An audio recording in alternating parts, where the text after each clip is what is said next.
Assalamualaikum Ibu Dewi.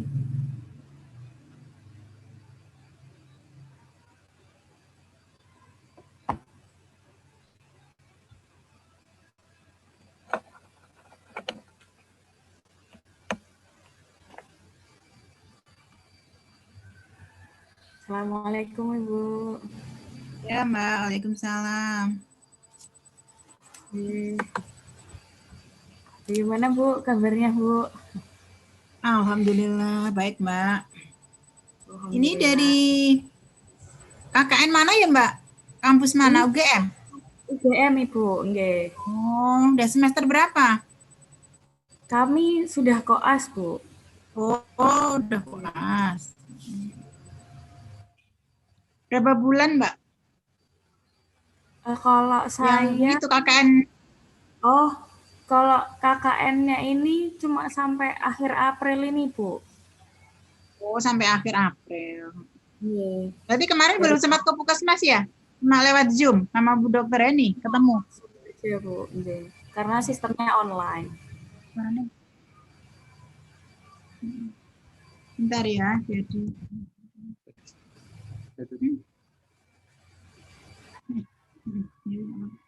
bentar ya Mbak, biar disiapin.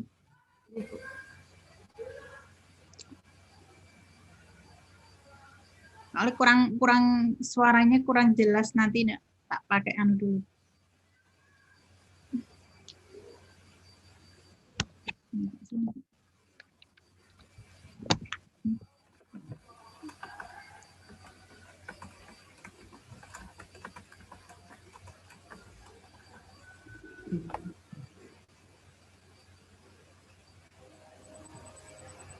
Bu,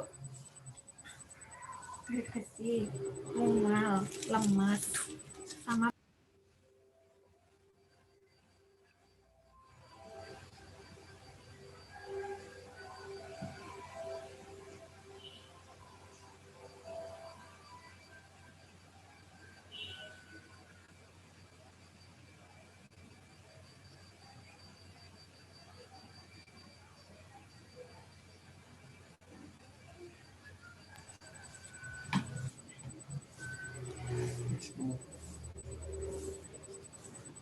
Halo, Assalamualaikum.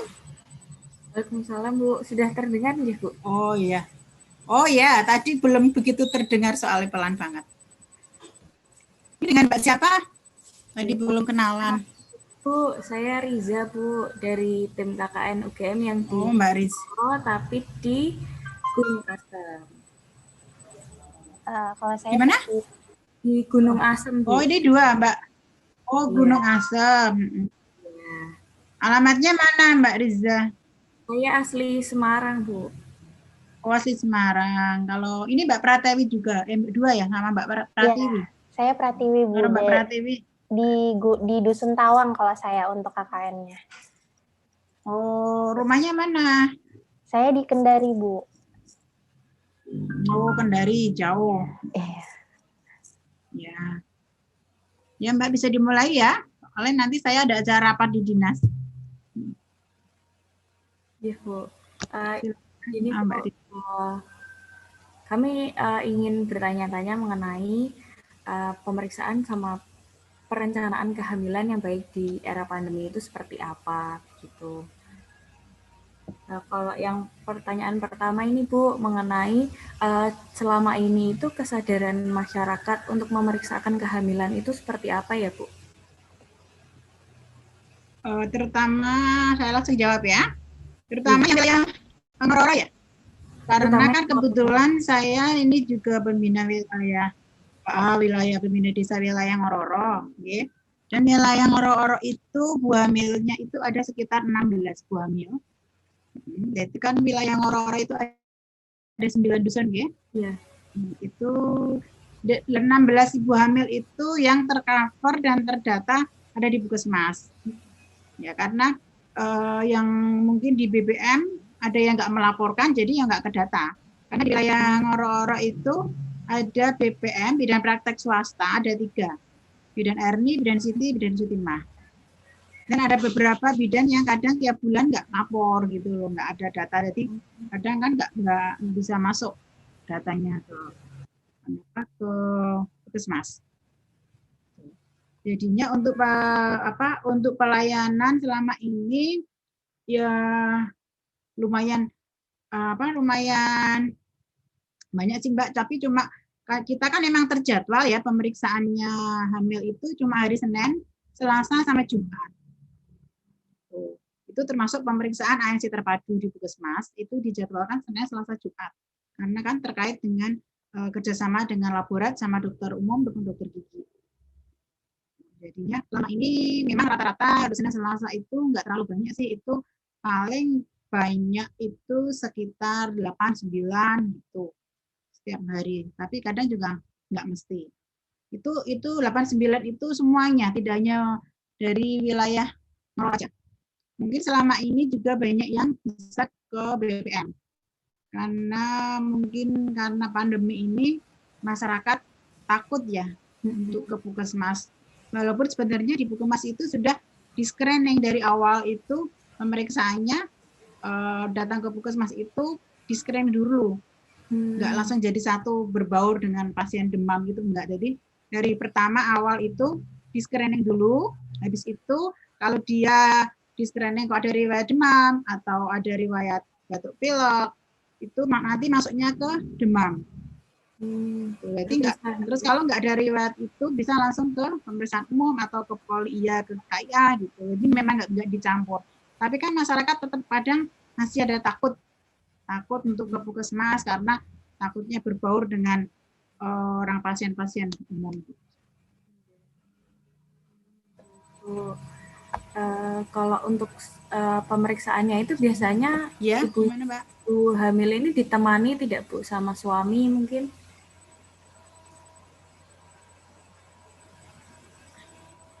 Oh iya, iya Mbak, untuk pemeriksaan pasien hamil ditemenin suaminya kadang, tapi juga kadang ada yang nggak ditemani, mungkin karena suaminya kerja gitu. Jadi kalau memang itu dia didampingi suami, karena kita memang prosedurnya yang mendampingi itu karena selama pandemi itu di luar, jadi yang masuk cuma ibu hamil toh. Dibatasin karena selama pandemi ini. Dan waktu pemeriksaannya juga dibatasin untuk puskesmas karena pandemi ini pendaftaran cuma kayak jam 10. Biasanya kan sampai jam 11. Tapi untuk jumlah pasiennya gitu tidak dibatasi ya Bu? Hanya jamnya saja? Kalau pasien, ya cuma pasien nggak dibatasi, cuma jamnya aja. Jadi misalkan nanti ada pasien di situ sudah banyak, lebih dari 10 atau nggak apa-apa, yang penting jamnya nggak lebih dari jam 10. Untuk tindakan atau untuk pemeriksaan kan sampai selesai. Sampai jam 12, jam 1 sampai selesainya pasien. Iya, sampai selesainya pasien. Terus mungkin mau izin bertanya juga Bu, terkait di masa pandemi seperti ini untuk pemeriksaan kehamilan itu. Ini kok nggak jelas ya Mbak? Halo? Halo Bu? Apa Mbak? Gimana Mbak? Kalau untuk di masa pandemi seperti ini. Ini Bu, kan kemarin itu diperiksa. Sebentar ya Mbak, sebentar ya. Iya Bu.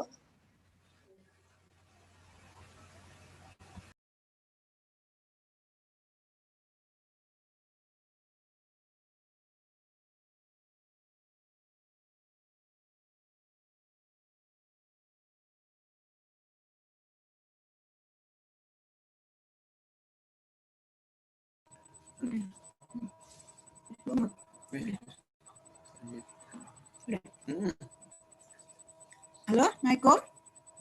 Iya Bu. Ya. Suara saya terdengar Bu? Mbak, monggo ya Mbak, lah ini maaf tadi ada yang kosong. Iya, nggak apa-apa Bu. Oke. Mungkin selanjutnya kami izin bertanya Bu, untuk di era pandemi ini sekiranya untuk pemeriksaan kehamilan. Mbak, ini agak putus-putus ya, sebentar. Mbak Pratiwi di mana ya ini kok posisinya, kok suaranya putus-putus nggak jelas. Sekarang masih putus-putus nggak Bu? Di Kendari, emang di Kendari ya? Iya Bu. Kalau Mbak Riza suaranya jelas. Kok karena halo. Halo Bu, suara saya udah jelas nggak ya? Halo. Agak putus-putus sih. Oh, iya. Gimana coba diulang? Mungkin kalau misalnya yang di era pandemi ini, kalau untuk pemeriksaan kehamilan itu idealnya seperti apa ya, Bu? Pemeriksaan kehamilan gimana? Di era pandemi untuk pemeriksaan kehamilan? Iya, idealnya seperti apa ya, Bu? Mungkin ada perubahan jadwal pemeriksaan atau jumlahnya mungkin berkurang, kayak misalnya harus sekitar 4 kali pemeriksaan atau 6 kali pemeriksaan, jadi berkurang karena ada era pandemi seperti ini, Bu. Untuk pemeriksaan. Untuk pemeriksaan memang standarnya ibu hamil minimal 4 kali ya, TM1 di pemeriksaan 1 kali di TM1, 1 kali di TM2, 2 kali di TM3. Kita memang tetap patokannya seperti itu. Dan selama ini untuk pemeriksaan ibu hamil di wilayah puskesmas itu kita nggak membatasi waktunya. Cuma kita juga memberikan motivasi ke pasien untuk bisa konsultasi lewat online.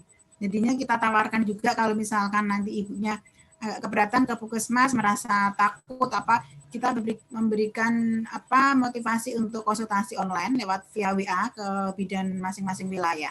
Seperti itu. Jadi seperti itu, Mbak. Untuk jamnya tadi itu sudah saya sampaikan, cuma dibatasi jamnya, jam pendaftaran. Kalau pelayanan enggak. Pendaftaran cuma sampai dari jam 8 sampai jam setengah 8 sampai jam 10 untuk pendaftaran semua, itu tidak hanya ibu hamil. Baik, berarti pemeriksaannya masih tetap sesuai dengan panduan ANC begitu ya, minimal 4 kali seperti itu.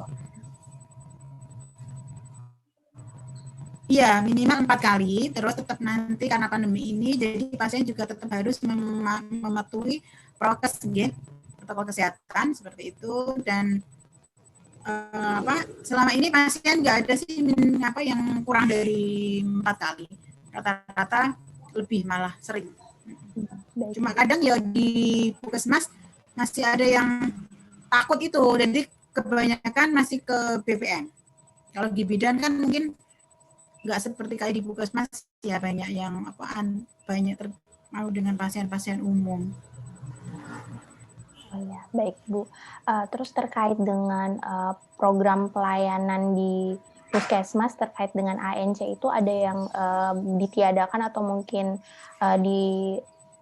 ditunda seperti itu nggak? Mungkin seperti senam ibu hamil atau kelas ibu hamil kayak gitu Bu?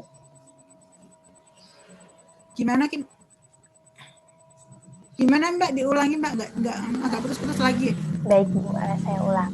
Kalau terkait dengan program pelayanan di puskesmas untuk ANC seperti itu, misal kayak kelas ibu hamil, itu ditunda atau ditiadakan gitu nggak Bu selama pandemi ini? Kok nggak jelas ya Mbak? Putus-putus ya? Program pelayanan di puskesmas apa tadi? Mungkin Mbak Riz, iya ulangi Mbak Riza coba. Ya. Mungkin karena kendala jauh ya? Iya mungkin Bu. Tadi pertanyaannya itu mengenai ini Bu, program-program ibu hamil seperti kayak kelas ibu hamil itu apakah selama pandemi ini masih berjalan atau ditiadakan? Bentar, ini kok susah kok ini. Kenapa? Gimana Mbak? Sudah terdengar Bu? Mbak Risa, gimana? Apakah ya, terdengar Bu? Lagi.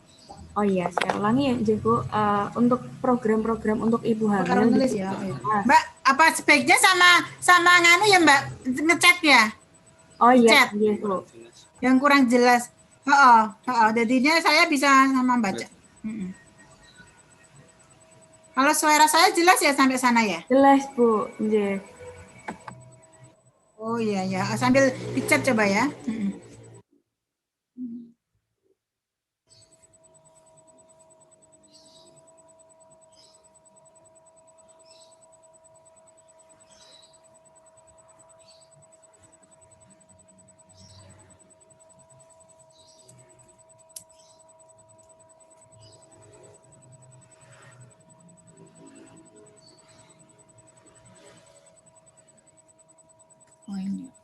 apakah ada program pelayanan dari Puskesmas yang ditunda atau ditiadakan saat pandemi ini? Kalau khususnya untuk di untuk ibu Puskesmas hamil, Bu. khususnya itu ibu hamil ya. Kalau Iya. selama ini untuk di Puskesmas Padu 2 yang ditunda kayaknya nggak ada, Mbak. Karena ANC terpadu kan wajib ya. Wajib dilakukan, jadinya tetap dilaksanakan. Kayak pemeriksaan HB, IMS, HbA1c, golongan darah, terus hepatitis, terus HIV itu wajib dilakukan karena kan itu untuk besok ucapan dia persalinannya ya, seperti itu. Terus nanti kalau hamilnya sudah 38 minggu itu diwajibkan untuk rapid. Untuk Berarti dilakukan untuk rapid test di persalinan itu Puskesmas. ada persiapan yang berbeda ya Bu ya, selama pandemi ini? Kalau untuk persalinan selama pandemi, iya, terutama itu tadi dilakukan rapid test. Wajib ibu hamil di semua wilayah desa udah umur kehamilan minimal 38 minggu untuk dilakukan rapid test di Puskesmas dengan gratis.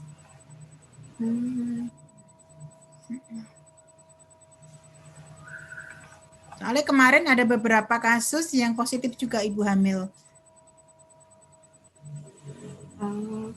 Kalau misalnya ada kasus terkonfirmasi COVID begitu Bu, langkah yang perlu dilakukan itu seperti apa? Iya, Puskesmas berarti kerjasama koordinasi dengan pembina wilayah desa sama di desa. Habis itu nanti pasiennya dirujuk di rumah sakit, dilakukan rujukan ke rumah sakit.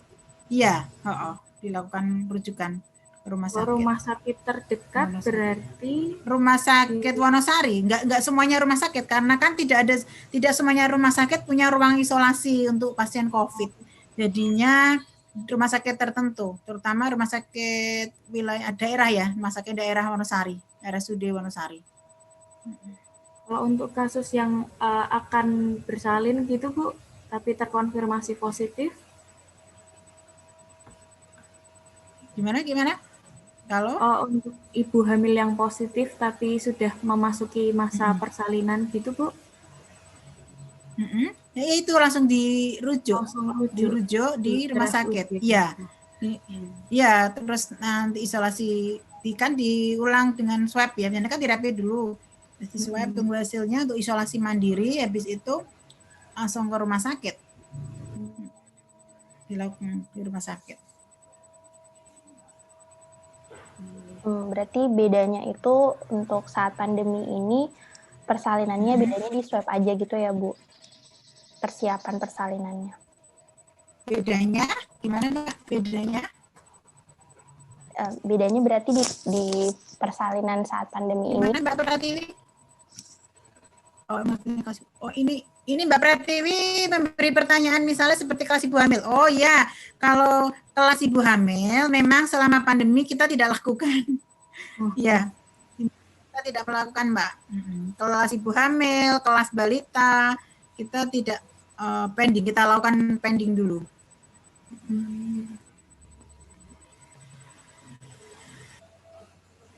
Kalau untuk ini Bu, alur tadi persalinan berarti selama pandemi ini hanya berbeda di swab atau rapid test-nya itu aja Bu?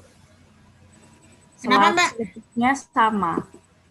Perbedaan untuk langkah persalinan saat pandemi ini berarti bedanya hanya di rapid test-nya saja aja Bu? Selebihnya sama seperti saat karena Puskesmas kita karena Puskesmas kita kan tidak rawat inap ya Mbak, kita rawat jalan, jadi kan tidak menerima persalinan. Nanti paling kalau pasiennya itu non reaktif, kita sarankan di bidan wilayah atau bidan yang praktek atau ke klinik untuk melahirkan kalau memang dia tidak ada kendala masalah tentang rapid testnya. Tapi kalau memang rapid testnya positif, memang kita sarankan ke melahirkan langsung ke rumah sakit. Seperti itu.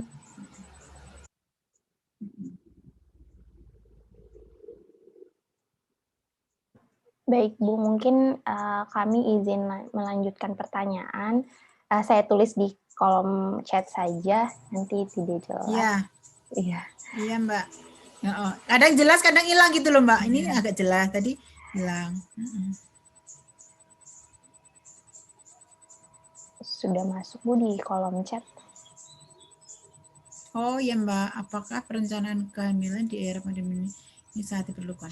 Iya sih Mbak, kalau menurut saya pribadi itu memang perencanaan kehamilan untuk saat ini bagi ibu, terutama bagi ibu yang memang dia punya penyakit ya, punya penyakit tertentu, misalkan penyakit jantung atau hipertensi, ya sebaiknya dengan kondisi seperti ini ditunda sampai benar-benar kondisinya ibunya terutama ya, karena dengan pandemi ini kan ibu hamil itu termasuk kondisi yang mudah lemah dan mudah terserang virus COVID. Jadi diusahakan benar-benar kalau memang mau hamil, benar-benar disiapkan fisiknya, terutama fisiknya, mentalnya.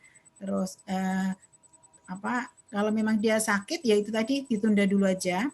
Tapi kalau memang dia sehat dan mau melakukan prokes dengan bagus gitu, untuk selalu cuci tangan, terus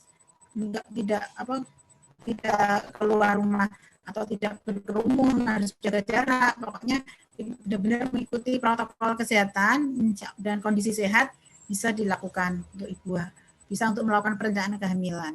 Karena yang namanya kehamilan itu suatu yang dinanti-nanti ya dalam berkeluarga, gitu, terutama yang mungkin pengantin baru ya, yang baru menikah kan, kalau dia memang sehat, kasihan tau kalau memang pengen hamil kok ditunda. Tapi kalau memang ada penyakit tertentu ya ditunda. Seperti itu. Mungkin dari Ica. Berarti apabila mau merencanakan kehamilan, Bu, juga sebaiknya melakukan pemeriksaan terlebih dahulu ya, Bu, biar tahu apakah ada. Iya Mbak, penting juga itu ya. Jadi perlu konsultasi ke dokter ya, ke bidan dulu, gimana ada riwayat penyakit tertentu enggak.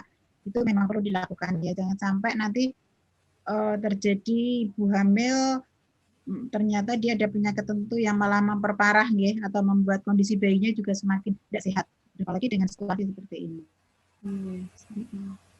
Memang harus siapkan semuanya.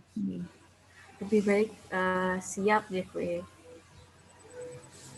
Kemudian Bu, untuk iya Mbak, siap semuanya nggih, karena kan orang hamil tuh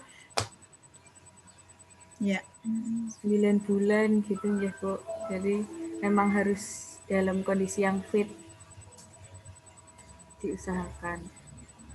Iya, karena kan ibu hamil itu nyawa dua ya Mbak, nyawa ibunya tidak hanya itu bayinya tok kan, kita juga mikirkan ibunya juga, bayinya juga. Jadi memang benar-benar harus menyelamatkan dua nyawa gitu, mulai dari konsepsi ya sampai nanti persalinannya itu memang harus disiapkan dari awal, karena untuk menjadikan bayi sehat, generasi yang sehat itu tidak hanya pas hamil saja, tapi memang dari perencanaannya itu juga harus disiapkan dari awal,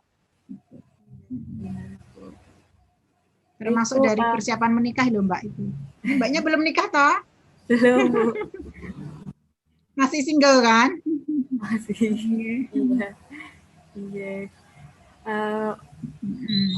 Masuk ke pertanyaan terakhir Ibu, ada tidak Bu pesan untuk masyarakat? Oh iya Mbak. Untuk para calon ibu nih Bu. Untuk kami juga Bu yang masih muda-muda Bu, ada pesan mungkin Bu? Apa Mbak? Ada pesan Bu. Pesan untuk masyarakat. Iya, pesan untuk masyarakat dan para calon ibu. Gitu Bu.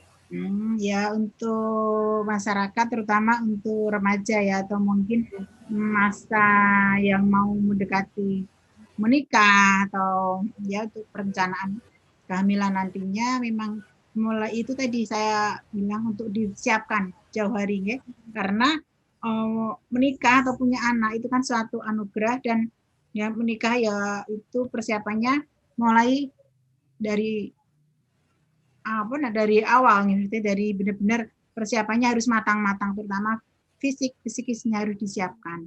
Dengan kondisi seperti ini harus benar-benar dilihat kesehatannya, ya.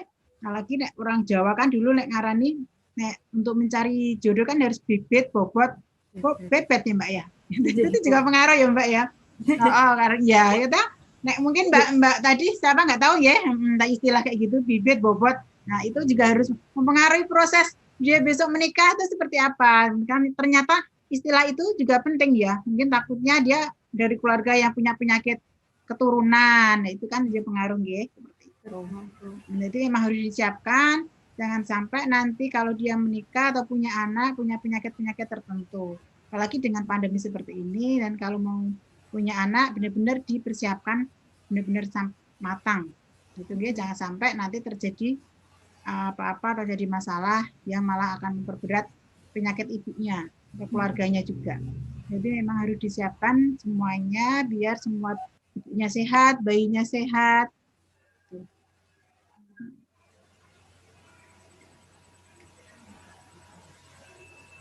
Karena menyangkut dua nyawa gitu Bu. Iya, menyangkut dua nyawa yang harus diselamatkan. Jadi memang benar-benar kita tidak hanya melihat untuk ibunya tok, tapi ya bayinya juga kan. Karena itu tadi menciptakan generasi yang sehat itu tidak dari dia waktu hamil tok.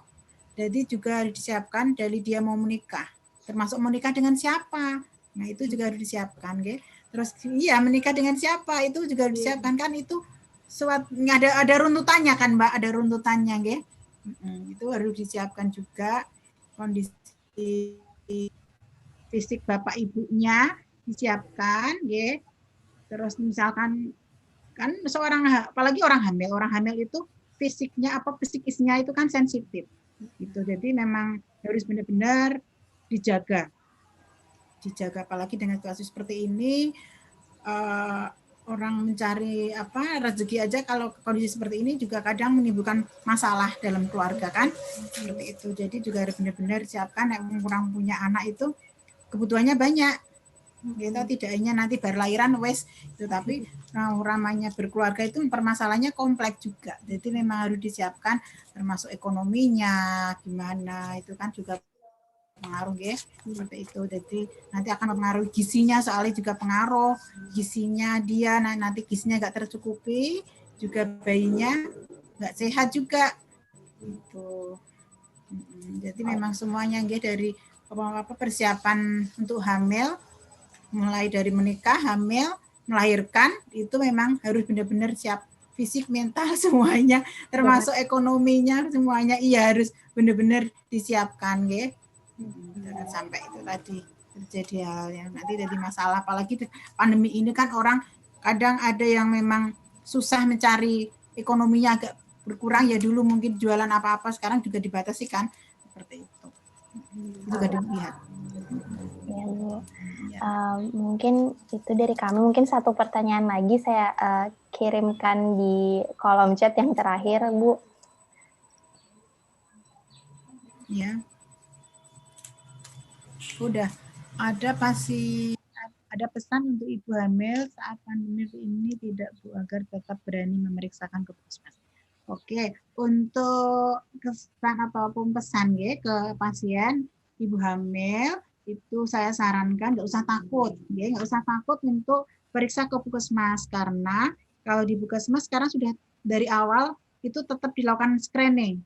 Ya, pasien itu tidak akan dicampur dengan pasien yang ke arah COVID atau demam. Jadi dari awal dari dulu dari depan itu diukur suhunya, terus di anamnesa, ditanyain ada riwayat enggak demamnya, ada riwayat batuk pilek enggak. Kalau memang ada riwayat yang mengarah ke COVID, kita arahkan ke demam.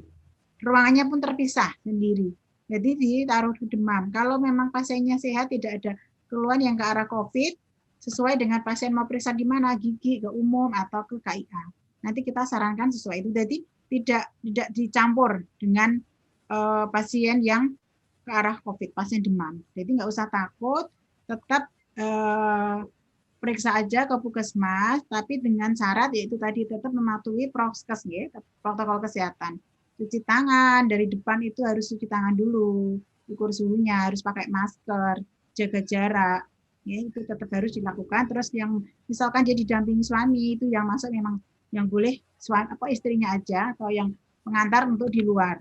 Jadi nggak boleh terlalu banyak di dalam. Jadi memang harus dibatasi. Jadi saya harapkan nggak usah takut ya, terutama ibu hamil, tetap untuk melakukan pemeriksaan hamil minimal selama hamil itu 4 kali pemeriksaan dan wajib untuk melakukan ASC terpadu. Itu penting sekarang program pemerintah itu ya. Terus nanti kalau udah hamil 38 minggu juga wajib untuk melakukan rapid test. Seperti itu. Jadi nggak usah takut, nggak usah mikir gimana-gimana, sepenting tetap dijaga kesehatan ibunya, bayinya, gizinya harus dipenuhi. Nanti kalau memang ada kesulitan, bisa konsultasi ke bidan wilayah masing-masing, bisa dengan via WA. Seperti itu, ya. Biar semuanya sehat. Kalau sehat kan juga bidannya senang, ibunya senang, suami senang, keluarga senang. Semuanya. Gitu, Mbak. Seperti itu dari pesan dari saya. Oke. Ada lagi? Sepertinya sampun Bu. Terima kasih Bu atas ilmu-ilmunya, ini sangat bermanfaat Bu. Nanti insya Allah ilmu-ilmu iya Mbak, sama-sama. Semoga ini kami bagikan ke warga-warga, khususnya ke warga Ngororong, Bu. Ya, ya Mbak. Terima kasih juga ya sudah mau baca dengan saya, bertukar ilmu ya Mbak. Kita sama-sama belajar Mbak ini Mbak. Semoga Mbak Nisa sama Mbak Pratiwi sukses selesai waktu kuliahnya dengan cepat, dengan sesuai. Itu aja Mbak, semoga lancar semuanya ya. Terima kasih banyak Bu. Semoga sukses dan sehat selalu. Iya, sama-sama. Terima kasih juga. Ya, ini saya mau lanjut ke dinas, nanti ada acara MTPS. Oh iya, baik, terima kasih banyak. Ini bisa, iya Mbak, terima kasih juga. Mungkin dari saya cukup sekian ya. Assalamualaikum warahmatullahi wabarakatuh. Waalaikumsalam warahmatullahi wabarakatuh. Live dulu ya. Terima kasih Bu.